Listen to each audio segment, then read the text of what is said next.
Hi, everybody. This is Dr. Young.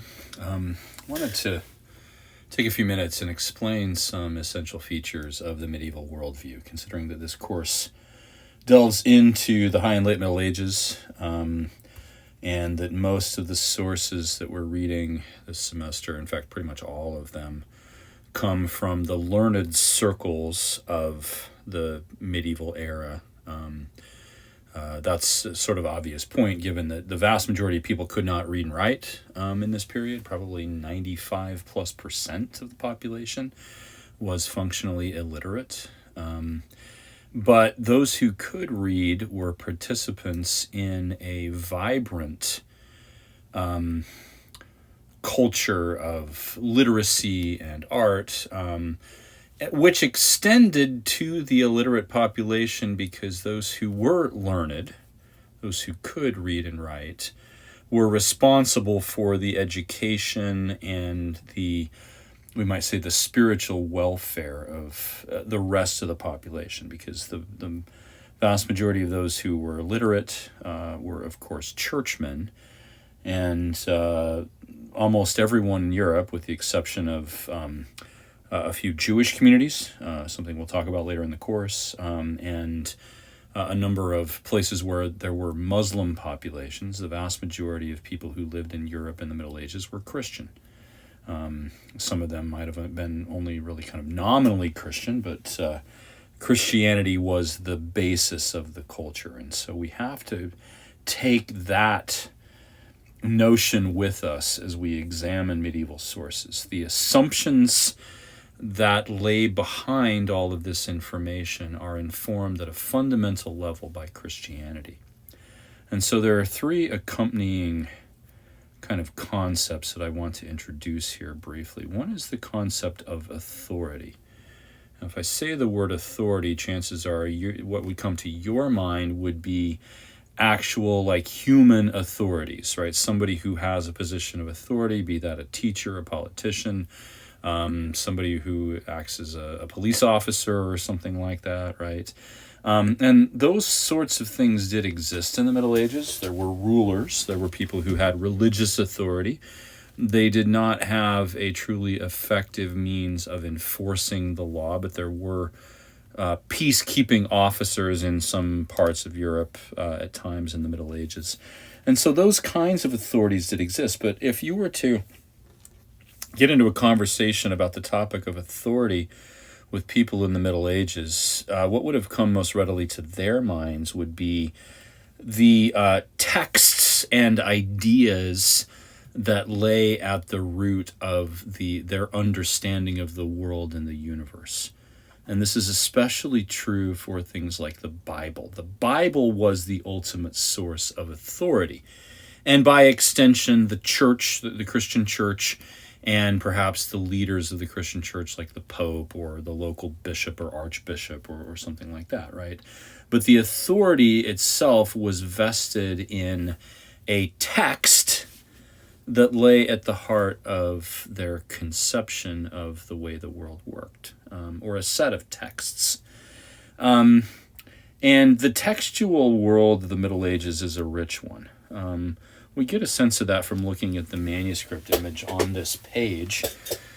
This is a typical medieval version of the Bible, or at least it's a couple of pages of the Bible. Now, one thing to realize as well is that writing materials were incredibly expensive in the Middle Ages. They didn't have, paper was not readily available. They did develop paper technology in the 12th and 13th centuries in Europe, and that replaced gradually parchment. But, for the most part, people were still writing on parchment, which is animal skin. To produce a book the size of the Bible, you would probably have to slaughter an entire flock of sheep or an entire herd of cattle, and then go through a painstaking process, which was probably at least several weeks or maybe several months long, of treating the hides, stretching them, applying chemicals to them, sanding them, scraping off all of the hair, and getting it to the point where the parchment, the animal skin, was so thin and treated that it could be a suitable writing surface. Imagine the expense that went into this. So there are reasons why books were so precious to people in the Middle Ages. It took, and then at that point there was no printing press yet, and so people had to hand write these things. They would only entrust writing materials, parchment and ink and pens and those sorts of things, to those who were well trained in the discipline, right? This is why medieval manuscripts tend to be decorated so well. There's an art to this, and only those who had learned that art were entrusted with doing this. You can see that in the decorated capital here, okay? That's the first letter of the Bible in Latin. The Bible begins, now the only part that's actually the biblical text is this part that's in the largest font here, or the largest script. So this line, this line, this line, this line, this line, and this line. Okay, I'll explain what all this other stuff is first. This is it says up here in nice Gothic script. This is probably a 13th or 14th century manuscript. It says Genesis, right? This is the book of Genesis. C period stands for chapter, or the Latin word capital. And then, of course, the Roman numeral 1. So Genesis chapter 1, okay. In principio creavit Deus caelum et terra. In the beginning, God created the heaven and the earth. Right, that's the opening verse of Genesis. Terra autem erat in inanus et vacua, and the earth was without form and was a void, right? And that's verse 2, okay? And so, that's the only part that's actually the biblical text. But it's in the largest script because this is the most authoritative part of this. Now, the rest of this text, both the stuff that's between the lines here and then these larger blocks of text out here in the margins, these are commentaries, okay? These are things written by those who were also held as authoritative. And for the most part, these are taken from the writings of who the people who were called the church fathers in the Middle Ages. These are early Christian figures, and they extend from like the 2nd century through maybe the 7th or even the 8th century, depending. But they were Christian authors who had who had written sermons or commentaries or explanations. The kind of catch-all term for this is the word exegesis. Okay, so works of exegesis, biblical commentary, in other words. You can see down here, for instance, that in the first word here is AUG period. That stands for Augustine or Augustine. This is Saint Augustine, the same person for whom the city that Flagler College is in is named, Augustine of Hippo, right? And he is explaining like the meaning of a specific passage here, and there are even like marks, 2 points in the text where it would say, okay, this comment is meant to be here. You have to go down here to get the explanation of it. Up here you have STRA, that's Wilfrid Strabo, who's an 8th century biblical commentator. Augustine is a late 4th, early 5th century commentator. BE, I believe, is Bede, who is a 7th century English author. And so these are all, these commentaries were a kind of secondary authority. And any idea had to be backed by authority. People in the Middle Ages did not prize the new and innovative types of things that we tend to prize in the modern era, okay? The old, the established, the things that had stood the test of time, the explanations given by people of almost heroic stature, not heroic in the sense of like ancient texts like Homer or something like that, but heroic in the sense of they were athletes for Christ is actually a terminology that's used in the Middle Ages. These are people of great spiritual stature who understood the Bible so well that their words deserve to be placed next to it, right? So in teaching theology in the Middle Ages, this would be a standard text. The Bible with commentaries. This is called the glossa ordinaria, or the ordinary glosses, the ordinary commentary on the Bible together with the biblical text. Right? So we're dealing with a world of authority where the old, the established, the tried and true was seen as the the preferable thing, right? And all conceptions had to be tied in some way to authority. Those who proposed new things were often held up with a great deal of skepticism and even hatred at times, right? Because somebody who proposed a new interpretation, right?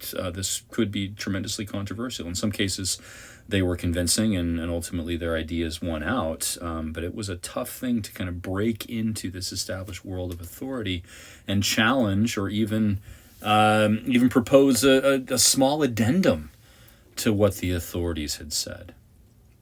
Now, that world, which is so steeped in authority, and where to become educated, one had to know what the authorities said, it trickled down to the people through means like this. Okay, this image, and sorry it's so small on the slide here. There's actually a link that I've got here that gives you a better sense of this. So let's look at this. Okay. This is a form of storytelling in the Middle Ages. This is how the learned culture would make its way, or at least one of the ways it would make its way into those who were not literate. It would be through means like art or storytelling in sermons or something like this. And there were a set of kind of authoritative stories that could be plugged into any sermon. There were even like guidebooks on, okay, here are the stories that you can use to make points in sermons that medieval preachers and medieval churchmen would have with them. And the stories themselves became standardized and authoritative. This is a window, a stained glass window from the 13th century. It is in the Cathedral of Chartres, which is in France. It's just south of Paris, about 50 miles. Wonderful cathedral, probably my favorite Gothic cathedral in all of Europe. But this tells the stories that were passed around about Charlemagne. And one of the reasons that I refer to this text, and this really is a text, even though it's not a written text, this text, that I use this text in this course, is that there's a lot of stories here about war, right? You can see, I don't know if I can blow this up a little bit, right? But you can see two men jousting here. This actually comes from a set of stories that were told about Charlemagne and his knights that became a course of stories that circulated widely in the Middle Ages, right? So people, when they learned about Charlemagne, they would learn these standardized stories about him. It's kind of like, a collection like Grimm's fairy tales or something like that they're passed around, and everybody knows the basics of these stories. Well, in the window here, right, which anyone could view. Anyone who went to the church could see this window, examine it. It was not off limits. Obviously, they couldn't climb up and look closely at the glass, but they could stand within the church and glance up at it, and maybe the priest or whoever was in the sermon could refer to a story about Charlemagne that everyone would know. And so there was a set of shared, not just shared values that were grounded in this notion of authority, but a set of shared stories that people told. These stories contained information about things like war, and stories of heroism, stories about valiant Christian warriors who had done incredible things, and their deeds ought to be emulated. They ought to be admired, and others ought to seek to imitate their deeds. Right, so this is one of the ways that authoritative network gets disseminated to the broader populace. A third thing to know about the medieval worldview is that it was highly ritualized. Every part of life was tied in some way to ritual. Okay, this 15th century altarpiece painting by the Dutch painter Roger van der Weyden. He's Flemish, I think, which is slightly different from Dutch. That would be the Belgians who speak Dutch. Shows the 7 sacraments. And this, in a way, is indicative of the medieval, kind of centrally indicative of the medieval worldview, right? Every part of life has a ritual associated with it, okay? And so, when the child is born, and maybe we can blow this up a little bit. When the child is born, of course, the child is baptized, right? When the child reaches a certain age, he or she takes their first communion and receives the sacrament of confirmation. Frequently, and there are even kind of laws put into place in the Middle Ages about this, frequently a person has to go to the priest and confess their sins. And so we see here the sacrament of confession. I'm going to skip over the middle one for just a minute here. This one is rather hidden, but some people, if they choose to take up a religious life, would be ordained as priests.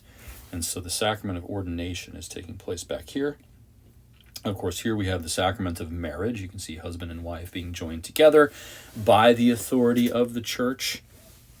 At the end of one's life, you have the sacrament of extreme unction or last rites. Okay, so from birth to death, right? Birth, childhood, constantly throughout life, also constantly throughout life. I'll come back to that one. And then at certain points in one's life, there are these other rituals. And not everyone, of course, gets married. Not everyone it becomes a priest and receives ordination, but everyone does die ultimately. And so even death becomes ritualized here.